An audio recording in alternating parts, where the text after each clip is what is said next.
उसका फ़ायदा हुआ। एक तरह का रिव्यू ही हमने किया है और 2 सालों में पुलिस के साथ क्या हमें दिक्कतें आई हैं और ये कानून को लागू करने में जो दिक्कतें हमें आई हैं उसके बारे में हमने यहाँ पर बात रखी है।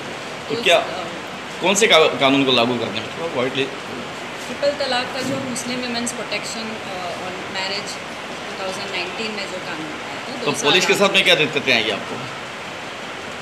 पुलिस के साथ सबसे पहले जो हमेशा हर कानून में जो पुलिस करती है कि उसका वो औरत जो परेशान हाल जाती है, चाहे वो ये कानून के अंदर हो या कोई भी कानून में हो जाए, तो उसकी सुनवाई नहीं होती है, उससे ठीक से बात नहीं किया जाता है। और अगर वो जहाँ रह रही है वहाँ का पुलिस स्टेशन में जाती है तो उससे कहा जाता है कि जहाँ शौहर का घर है, जहाँ तुम्हें तकलीफ़ हुई है वहाँ के पुलिस स्टेशन में जाना है। वहाँ जाती है तो उसको कहीं और भेजते हैं। तो इससे पूरा समझ में आता है कि पुलिस काम नहीं करना चाहती है, पुलिस अपनी ज़िम्मेदारी नहीं निभाना चाहती है। कई पुलिस स्टेशन से हमें ये पुलिस बताती है कि उन्हें इस कानून के बारे में पता ही नहीं है। तो पुलिस की जानकारी बढ़ाना किसका काम है? वो भी विक्टिम करे, सरकार का काम है। तो कानून बना है, उसके प्रोसीजर्स क्लियर होने चाहिए। जैसे मैडम ने बताया कि कितने वक्त में उसको राहत मिलेगी, कोई टाइम लिमिट होनी चाहिए कि उसको वो हक मिले। आपकी जो संगठन है महिला मुस्लिम्स की, तो कितनी महिलाओं के साथ में आप लोग ने उसको न्याय दिलाने का काम किया है? हम भारतीय मुस्लिम महिला आंदोलन 2007 से हम लोग काम कर रहे हैं और 2007 से ही हमने मुस्लिम फैमिली लॉ रिफॉर्म्स की बात की है, कोडिफिकेशन की बात की है। उसका ड्राफ्ट भी हमने तैयार किया है। सुप्रीम कोर्ट में 2016 में हमने पॉलीगमी, हलाला और ट्रिपल तलाक के अगेंस्ट PIL भी डाला था। उसके चलते हमें जजमेंट मिला था और सुप्रीम कोर्ट के आदेश के बाद ही सेंट्रल गवर्नमेंट ने ये कानून बनाया। तो मुस्लिम औरतों के डिमांड के बाद जब कोई चीज़ उसके हाथ में आई है तो उसको फ़ायदा तो हो, सिर्फ कानून बनाने से नहीं होता ना। इम्प्लीमेंटेशन जो सबसे ज़्यादा अहम बात है, वो अगर ठीक से नहीं होगा तो किसी भी औरत को किसी भी कानून का फ़ायदा कैसे पहुँचेगा। तो आज का प्रेस कॉन्फ्रेंस रखने का उद्देश्य क्या है? कि इसमें ये जो कानून है उसमें इम्प्लीमेंटेशन जो उसका हो रहा है या पूरी तरह हो रहा है या नहीं हो रहा है, उसके ऊपर सरकार तवज्जो दे। पुलिस के साथ उनका एक राब्ता होना चाहिए, पुलिस की अकाउंटेबिलिटी होना चाहिए। करप्शन और इनएफिशिएंसी पुलिस में जो है ये हम सब जानते हैं, कोई छुपी बात नहीं है।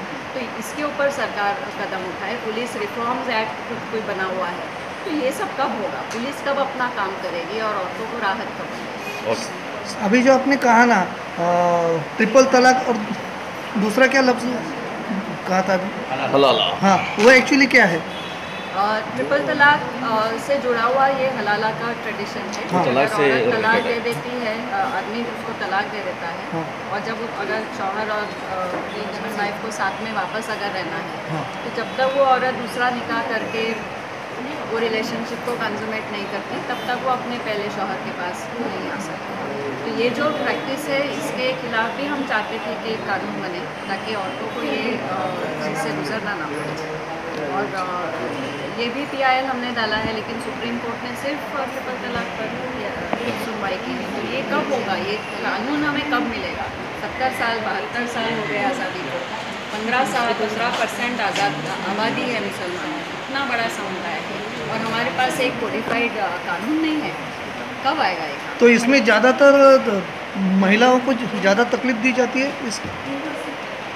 इसमें ये जो आप हलाला बोल रहे हैं। इट्स लाइक अ रेप, जाहिर है ना। हाँ, जाहिर है क्या ये? टू रेप, हाँ, इट्स इक्वल टू रेप, क्योंकि वुमेन इनडायरेक्टली फोर्स की जा रही है अब मैरिज कंज्यूमेट करने के लिए, जबकि उसके विल के अगेंस्ट है। तो एक फॉर्म ऑफ रेप ही हो गया। एक्चुअली होता क्या है? क्या है, हम महाराष्ट्रियन हैं, इसके बारे में पता नहीं। तो क्या होता है, जब तलाक होता है, हस्बैंड एंड वाइफ सेपरेट हो जाते हैं। हाँ। अगर उन्हीं हस्बैंड एंड वाइफ को निकाह करना है या वापस रिकंसाइल करना है, तो उनको पहले वो वाइफ को दूसरी शादी करनी पड़ती है दूसरे मर्द के साथ, वो रिलेशनशिप को कंज्यूमेट करना पड़ता है, फिर उस हस्बैंड से डिवोर्स लेके फिर वो अपने पहले हस्बैंड से शादी कर सकती है। तो ये तो इसे हलाला कहते हैं। बट ये विमेन तो वेपन बन गई ना एक तरीके का। अब वो आदमी डिवोर्स देगा नहीं देगा, फिर वो जाके पहले शौहर से शादी करेगी, तो उसका तो खुद से है ही नहीं ना। तो और कभी कभी मर्द बोलते नहीं, हलाला के सिवाय तो मैं शादी नहीं करूँगा। तो she is forced to consummate her marriage. Anything against her will and consent is a form of rape.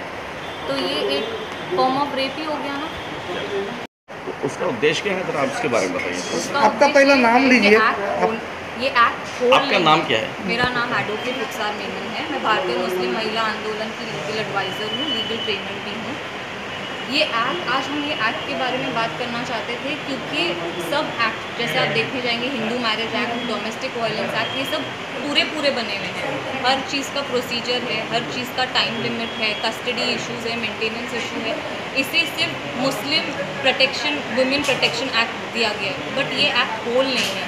ये ना खुला के बारे में बात करता है, ना ये पॉलीगैमी के बारे में बात करता है। अब ट्रिपल तलाक तो बंद हो गया, बट पॉलीगैमी, हलाला, खुला तो है गया। ये तो मैटर ऑफ एस्केप्स हो गया ना। तो वो एस्केप को बंद करने के लिए एक पूरा कोडिफाइड लॉ चाहिए। तो आज इस बात का है कि ट्रिपल तलाक एक्ट तो आया है, we are very happy, but पूरा एक्ट हमारा कब बनेगा? तो एक्ट के लिए आपके पास से कुछ सजेशन दिया है कि आपने कुछ ड्राफ्ट किया है? हमारे पास वो समरी जो पेपर है, हाँ। उसमें भी हमने लिखा हुआ है। हमारा पूरा एक कोडिफाइड लॉ का ड्राफ्ट हम 2014 से बना रहे हैं और सरकार को बार हम दे रहे हैं कि ये छोटे टुकड़ों में कानून हमें मत करो। हमें एक पूरा कानून, मुकम्मल कानून जिसमें सारे इश्यूज़ कवर हो, ट्रिपल तलाक का हो या पॉलीगैमी का हो, हलाला का हो, शादी की उम्र हो, क्या होता है विरासत का कानून हो, ये सब कब बनेगा? 72-73 साल हो गए आज़ाद। इतने बड़े समुदाय के पास ये कानून नहीं है। सरकार को इस कानून के बारे में कुछ पता नहीं है, पुलिस वालों को भी मालूम नहीं है, तो उसके लिए आपने क्या जद्दोजहद की, बताइए। हम खुद पुलिस को जाके बताते हैं कि ये एक्ट बना है और ये कुछ एक्ट में सेक्शन 4 है, सेक्शन 3 है, इसके अंदर आपको कंप्लेन लेना है। पुलिस को ये भी नहीं मालूम कि किस फॉर्म का तलाक किस फॉर्म का तलाक बैन नहीं है। वो कंफ्यूज हो जाते हैं, कहते हैं कि मैडम इसका कंप्लेन हम नहीं ले सकते, इसका कंप्लेन ले सकते हैं। तो अभी पुलिस का भी विलन चॉइस हो गया है।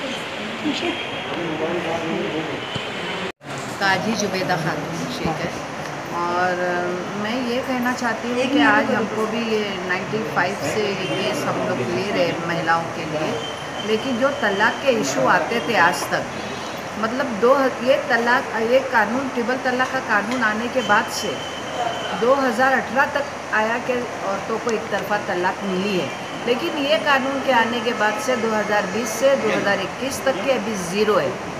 अभी आदमी तलाक देने के लिए डरता है, मैं दूंगा तो मैं जेल जाऊंगा, और औरत को बोलता है कि तेरे को रहना नहीं है मेरे साथ तो तू खुला ले।